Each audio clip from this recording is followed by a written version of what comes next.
할렐루야. 여러분, 아침 저녁으로 꽤 쌀쌀한 날씨가 되었습니다. 이러한 때에 감기에 조심하셔서 건강한 몸으로 신앙생활을 하시는 저와 여러분들이 되시기를 바랍니다.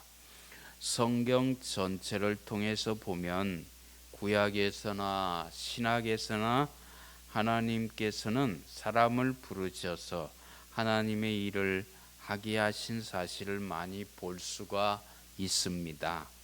오늘 본문에도 보면 주님의 사역에 사람의 도움이 필요한 것과 주님이 승천하신 후에도 복음 사역을 계속해 나가기 위해서는 사람의 도움이 필요한 것을 아시고 밤새워서 기도하시고 나서 12 제자를 택하신 사실이 기록되어 있습니다.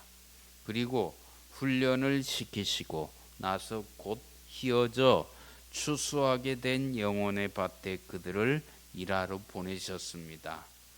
그러면 오늘은 하나님께서 어떤 사람들을 부르셨으며 왜 부르셨는지 그 목적을 살펴보며 함께 은혜를 나누고자 합니다. 하나님이 부르신 사람들을 보면 첫째는 창세기에 나온 노아를 부르셨습니다. 노아는요, 하나님을 잘 믿는 사람이었어요. 하나님은 인간을 창조하시고 그 인간을 가장 아름다운 곳에 거하게 하셨습니다. 그러나 인간은 범죄하고 온 세상을 타락시켰습니다. 죄는 이제 잠잠하지 않고 계속해서 성장하고 확장되어 나갔습니다. 마침내 죄악이 온 세상의 관영에서 하나님을 슬프게 하고 또 인간을 지었음을 후회하게 만들었습니다. 그래서 하나님은요, 세상을 진멸하리라고 말씀하셨습니다. 하나님께서 온 세상을 진멸하시는 가운데 세상을 굽어보시고 신뢰할 만한 의인 한 사람 노아를 또 발견하게 됩니다. 그래서 하나님은 노아에게 말씀하시기를 홍수로 온 인류를 진멸하고 노아와 그 가정만 구원할 터이니 방주 하나를 만들려고 명령합니다. 이 말씀을 듣자 노아는 곧 가서 믿음과 순종으로 방주를 만들게 됩니다. 산 꼭대기에 방주를 만듭니다. 많은 사람들이 노아를 비웃고 또 노아를 손가락질합니다. 노아는 성실하게 노아야 너는 내 가족과 각 짐승들 암수 한 쌍씩을 데리고 들어가라. 곧 홍수가 임한다고 말씀하십니다. 하늘에는 구름 한 점 없지만 노아는 하나님께 순종했어요. 120년 동안 방주를 만듭니다.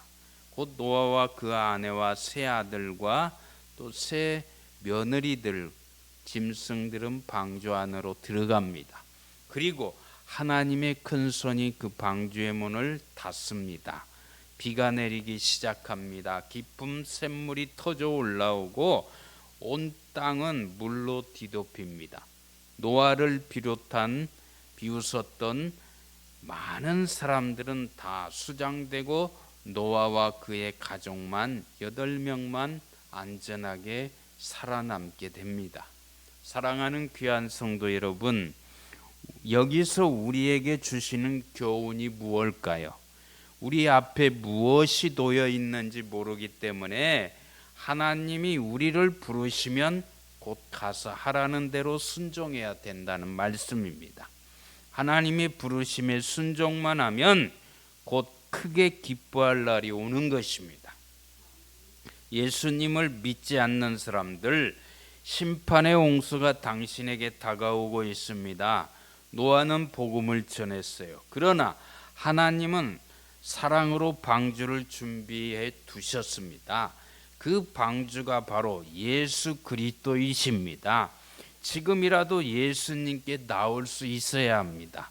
그러면 홍수의 물결이 범람할 때 안전할 수가 있습니다.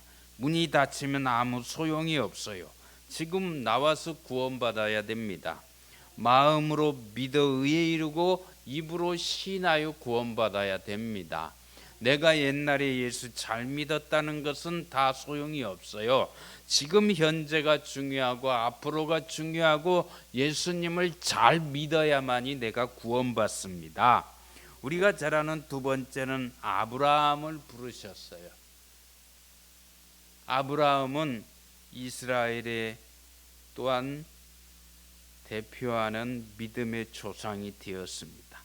하나님은 아브라함을 이방 종교의 친척들과 이방 종교의 땅에서 불러내었습니다. 그는 어디를 가야 할지 몰랐지만 부르시는 대로 따라다녀 나섰습니다. 하나님은 아브라함을 위대한 족장으로 믿음의 조상으로 만들었습니다. 이처럼 오늘날 하나님께서는 저와 여러분 각자를 위해 계획도 가지고 계십니다. 그런데 만일 저와 여러분이 잘못된 사람들을 따라가고 인생과 모든 열정을 세속적인 것에만 허비한다면 우리는 아무 쓸모가 없고 참 행복도 발견할 수가 없는 것입니다. 그러나 하나님을 따르기를 원한다면 더 위대하고 더 유용한 생을 보내게 될 것입니다. 성경에 주님의 부르심에 순종하고 따라 나선 사람들은 하나님께서 높이 들어 쓰셨습니다. 하나님은 오늘날도 마찬가지입니다. 예수님께서 말씀하시기를 너희는 먼저 그의 나라와 그의 의를 구하라 그리하면 이 모든 것을 너희에게 더하시리라고 마태복음 6장 33절에 말씀하십니다. 여러분, 우리는 먼저 그의 나라와 그의 의를 구해야 돼요. 믿음을 구해야 돼요. 하나님 앞에 바로 서야 돼요. 세상 것은 잠시 잠깐입니다. 천국의 소망을 두고 살아가야 됩니다. 우리가 잘 아는 세 번째, 모세를 부르셨어요. 모세는 태어나서 나일강에 버려집니다. 갈대 상자 안에 버려집니다. 그 모습을 보고 바로의 공주가 데려다가 바로 출애굽하는 것이 아니라 출애굽하기 전에 바로 그 이집트의 왕궁에서 자라게 됩니다. 40세까지. 하나님의 백성이 애굽에서 종살이할 때 하나님이 그들의 부르짖는 소리를 들으시고 모세를 불러서 너는 애굽 땅으로 내려가서 내 백성을 인도하여 약속의 땅으로 데려가라고 말씀하십니다. 모세는 못한다고 핑계댔지만 하나님은 그때마다 그 핑계를 물리치셨습니다. 그리고 모세와 함께 하셔서 발걸음마다 매일매일 함께해 주시겠다고 약속하셨습니다. 모세는 하나님께 순종하였습니다. 하나님의 임재가 그의 생애의 가장 좋은 축복임을 깨닫게 되었습니다. 그는 큰 일을 했고 구약에서 가장 위대한 인물이 되었습니다. 모세는 이스라엘 백성들을 인도하여 출애굽합니다. 홍해를 건너고 가나안 땅을 향해 전진하고 광야에서도 하나님의 말씀대로 그들을 인도합니다. 그러나 그들은 방황합니다. 하나님을 잊어버리고 우상을 만들어 섬기게 됩니다. 그럴 때마다 하나님께서 모세를 사용하셔서 그들을 깨닫게 하십니다. 하나님은 오늘날 우리와 함께 하시고 홀로 두시지 않는다고 우리를 부르신 줄 믿습니다. 우리는 그 음성을 깨달아야 됩니다. 리빙스턴이 아프리카에서 영국으로 돌아왔을 때 이렇게 말했어요. 나는 거기서 백인이라고는 거의 보지 못했습니다. 그 사람들은 이상한 말을 했고 이상한 풍습을 가졌습니다. 나는 몇 번이나 열병에 걸렸었고 사자에게 한번 물리기도 했습니다. 그러나 나를 지탱하게 한 것은 볼지어다 너희와 함께 있으리라고 한 예수님의 약속이었습니다 라고 그렇게 말했습니다. 사랑하는 귀한 성도 여러분, 하나님은 그의 말씀을 따르는 모든 자와 함께 하시겠다고 약속하셨습니다. 모세는 하나님의 부르심에 순종했기 때문에 위대한 사람이 되었고 또한 하나님께서 쓰신 인물이 되었습니다. 우리가 잘 아는 네 번째는 예레미야를 부르셨습니다. 하나님은 예레미야가 태어나기 전부터 하나님을 위해 선택했다고 말씀하셨습니다. 하나님은 예레미야에게 상한 마음을 가지고 그 백성에게 말씀을 전하도록 부르셨습니다. 이처럼 로마서 8장에 보면 하나님께서 우리를 미리 택하시고 부르셨다고 말씀하십니다. 하나님은 우리 믿는 자들 모두를 하나님의 일에 쓰시도록 계획하셨습니다. 이 하나님의 계획에 들어간 사람은 참으로 복된 사람인 것입니다. 여러분, 무릎 꿇고 이렇게 기도해 보셨습니까? 주님, 나 같은 죄인을 구원해 주신 것에 감사합니다. 제 생애에 특별한 계획이 있으십니까? 내가 주님을 위해 무엇 하기를 원하십니까? 라고 그렇게 기도해 보셨습니까? 여러분, 구원받고 교인 명부에 이름이 올린 것만으로 다 된 것이 아니라 무엇인가 주님을 위해 할 일이 있어 사명이 반드시 있는 거예요. 참으로 주님을 믿는다면 전적으로 하나님의 부르심에 나가야 됩니다. 주님을 따라가야 됩니다. 우리가 잘 아는 다섯 번째, 요나를 부르셨어요. 요나를 하나님께서 부르십니다. 너는 모든 것 다 그만두고 나를 위해 니느웨로 가서 복음을 전하라고 하셨습니다. 요나는 니느웨를 멸시했고 다시스로 갑니다. 배를 타고 다시스를 가요. 풍랑을 만납니다.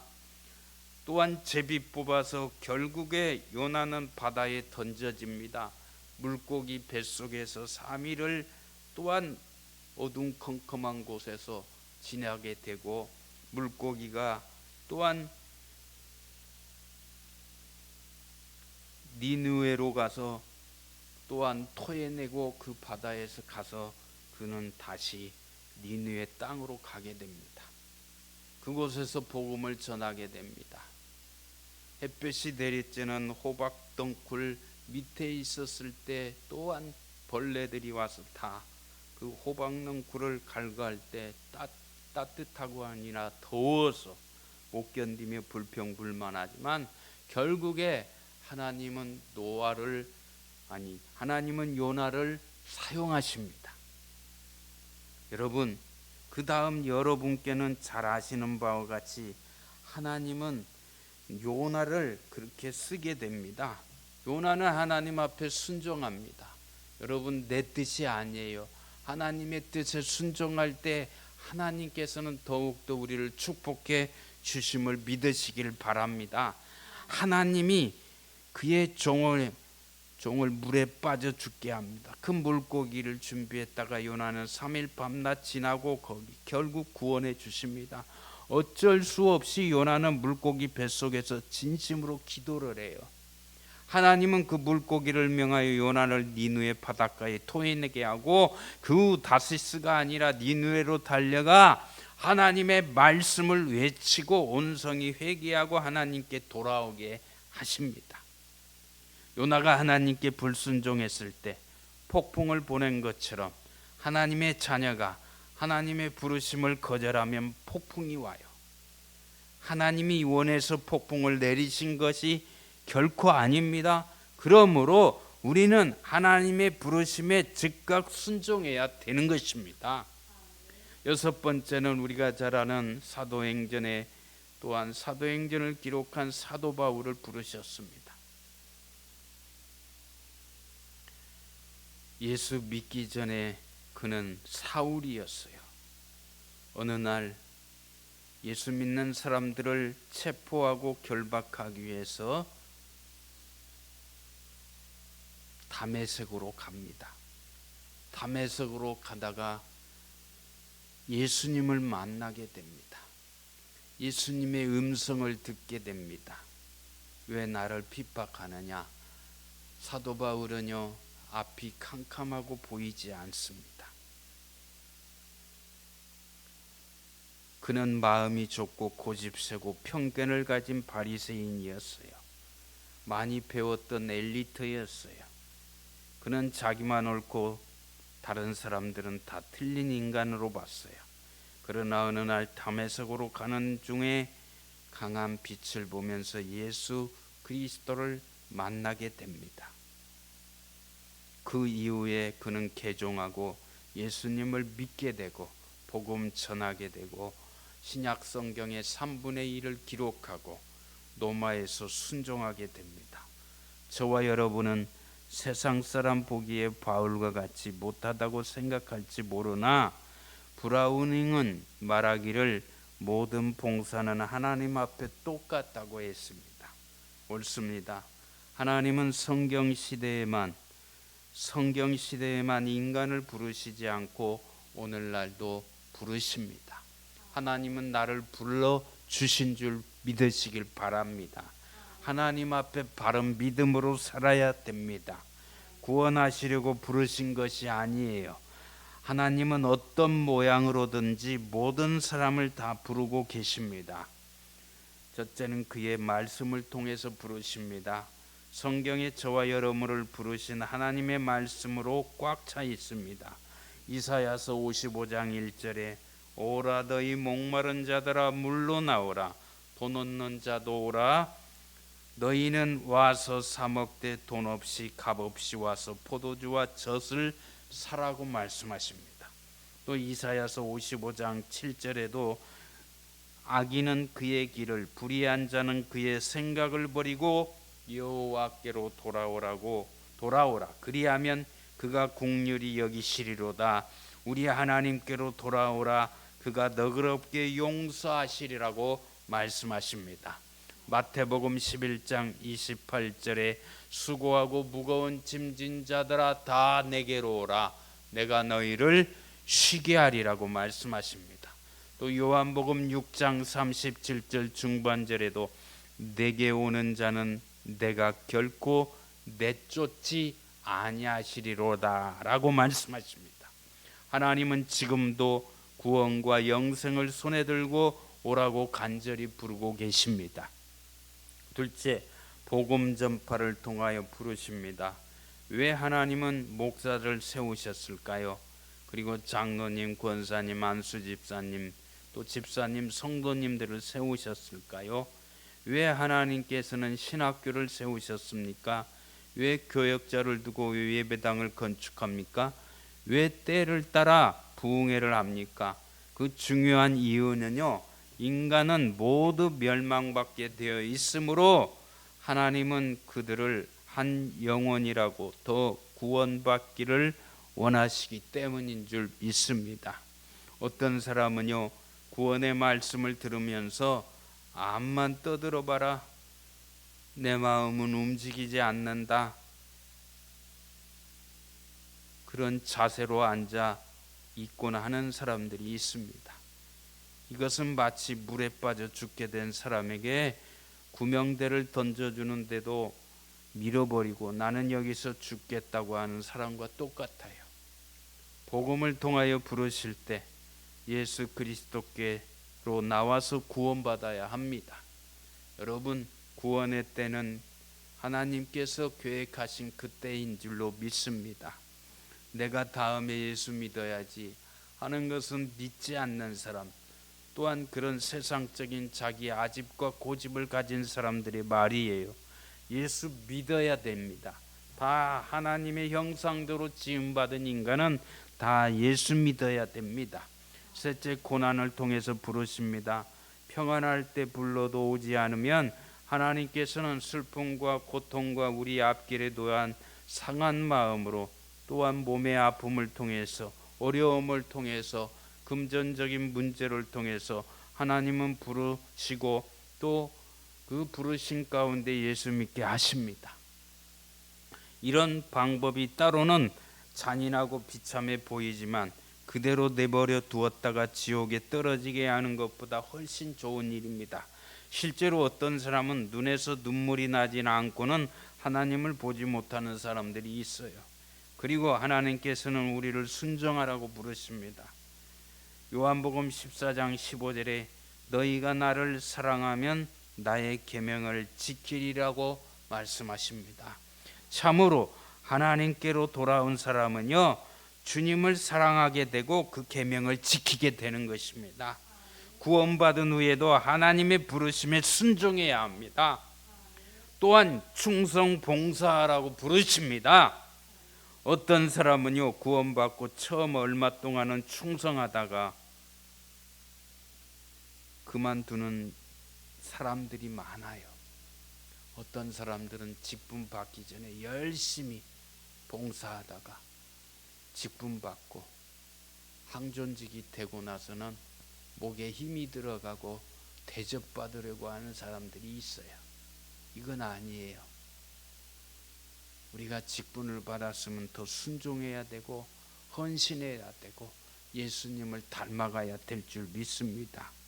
여러분, 어떤 사람은 구원받고 처음 얼마 동안 그렇게 충성하지만 끝까지 천국 가는 그날까지 우리가 더욱더 겸손하며 주님 앞에 바른 믿음 생활을 해야 될 줄로 믿습니다. 각자 받은 은사와 재능대로 주님의 일에 충성 봉사해야 되는 것입니다. 어떤 분은 교회의 모든 일에 충성스럽게 출석하나 있는데 어떤 분은 주일 낮에도 잘 안 나오는 분들이 많이 있어요. 마음 맥히면 나오고 또한 자기가 몸이 아프거나 피곤하면 안 나오고 또한 자기 마음대로 어디로 놀러 가고 이렇게 자기 마음대로 신앙생활하면 안 돼요. 하나님은요 다 지켜보고 계십니다. 우리는 어려워도 힘들어도 충성하고 주일 성수해야 될 줄 믿습니다. 여러분, 오늘 우리는 주님께서 여러 가지 모양으로 부르시는 사랑의 부르심을 배웠어요. 우리 모두 성도님들 또한 우리 저와 여러분 모두 주님의 사랑으로 부르심에 동참하여 승리하는 믿음의 삶을 사시기를 주님의 이름으로 간절히 축원을 드립니다. 아멘.